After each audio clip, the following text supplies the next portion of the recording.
done it for me.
When I was leaving.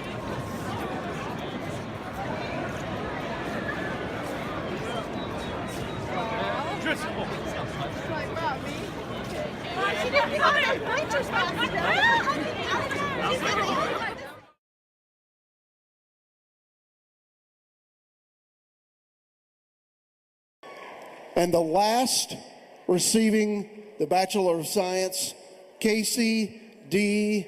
Watson.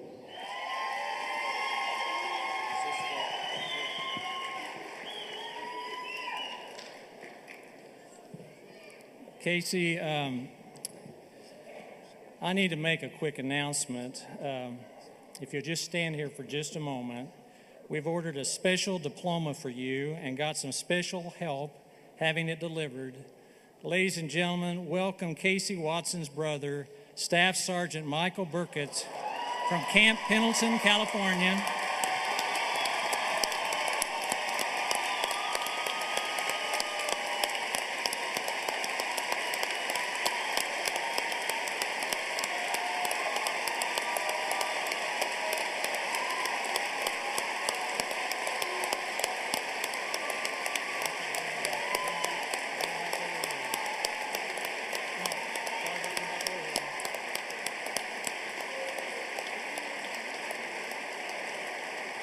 Staff Sergeant Burkett has been in the United States Marine Corps for 12 years, got special permission from his commanding officer to come to present to his sister her diploma today. He's been deployed in just a few weeks to the Korean Peninsula. So this is a special, special day, and he left California weather to come to Oklahoma weather. So, congratulations.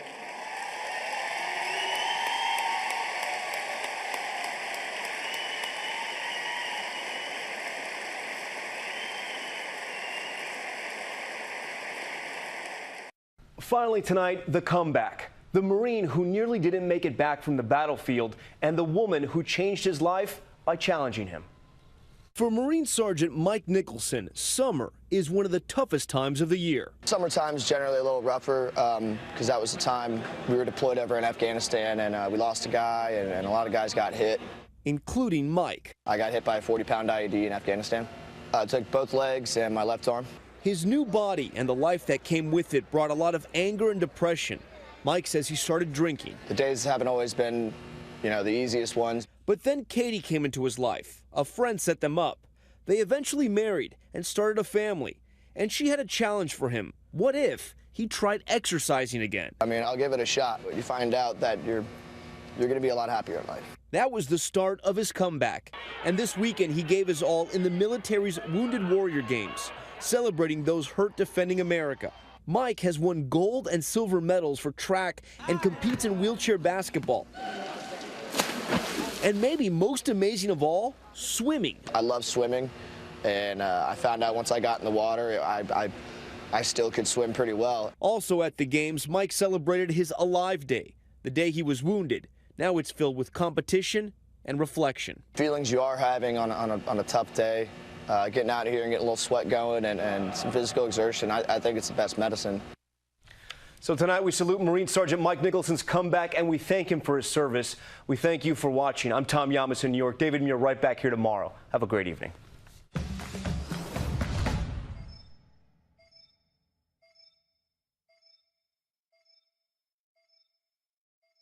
So I was located in southern Afghanistan, so Kandahar province, for about 6 months. Okay.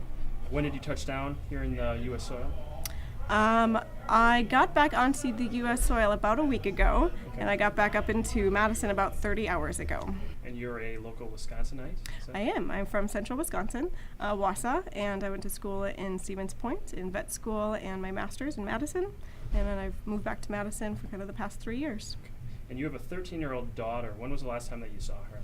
I saw her right around her birthday in the beginning of April, right before I deployed. It's been, just very surreal. I mean, it doesn't feel like it's actually happening, and I just want to go run over and grab her. But this is such a great experience and such a great welcome home. Fans, it is time to honor our military family of the game. Joined by Bucky on the field, today we recognize 13-year-old Bella Lund of Madison. Bella is an 8th grader at Jefferson Middle School, and she's an avid Badger fan. Enjoys playing and competing in both volleyball and cross country.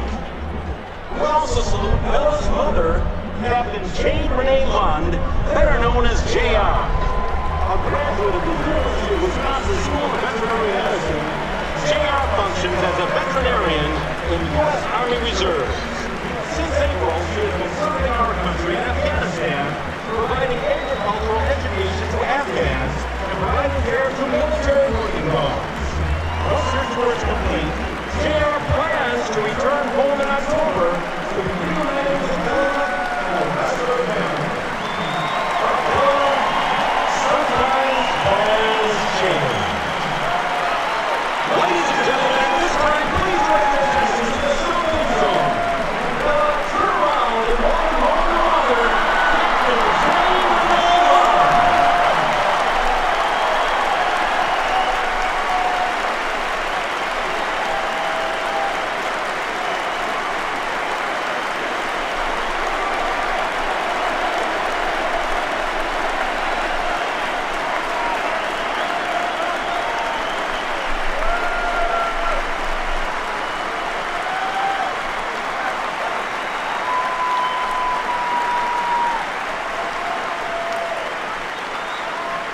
Ladies and gentlemen, once again, please welcome home Captain Jane Renee Lund.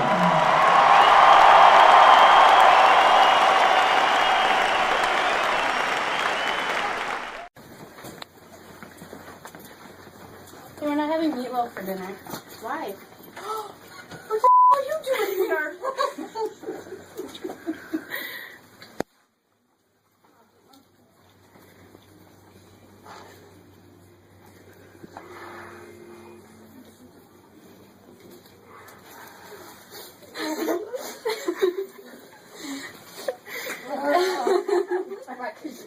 No, I have some. Oh, did I tell you the 23rd? I meant the 16th. Sorry. Everyone knew about this, by the way. Who this is, first of all. That's me. That's you. So what are some of the things you love on here? Do you love chocolate? Yep, I like chocolate sundaes, hot chocolate, chocolate cookies. And who's this, Bailey? That's Daddy. And do you love your daddy? Guess what, Bailey? Turn around. Dad! Why did you make it? Why did you make it?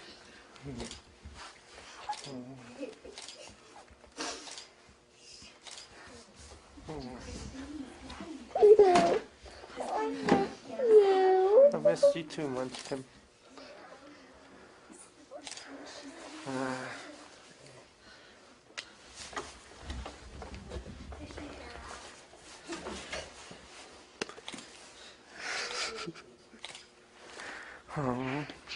How did you ever make it, Dad? How did you ever make it? I had to.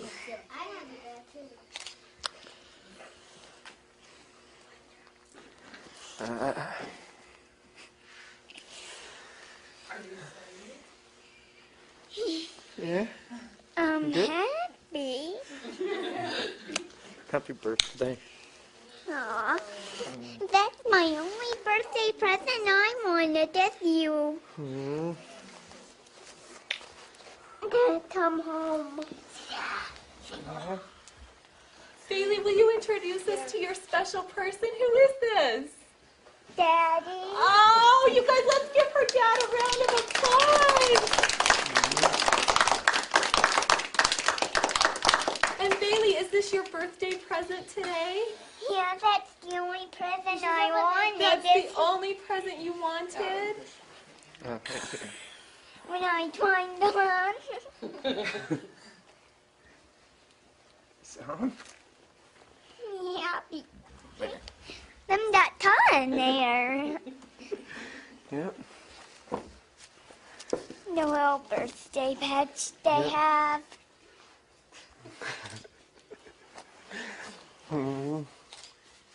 I really missed you. Oh, I missed you too.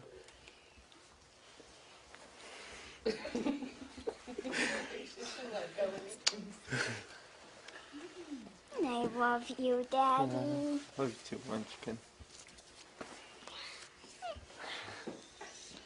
Did Mommy show you my picture?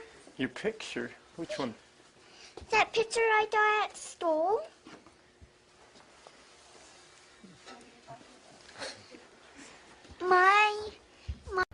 A Round Rock Marine is waking up at home after a 7-month mission in Afghanistan. Fabian Baca went to Round Rock High School to execute a picture-perfect surprise for his mom. Fabian and his dad were in the top secret plan. The Lance Corporal arrived home 3 days earlier than she expected.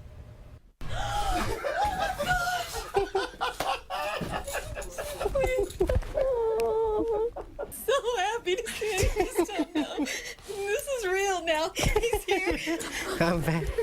I told him, you got to stay under wraps. You can't go anywhere, see anybody, do anything. But it was hard. It was hard because he had a lot of friends and family who wanted to see him. Everybody kept their story to what they needed to be and got here and got it done. And, of course, you saw the reaction of everybody, so worked out good.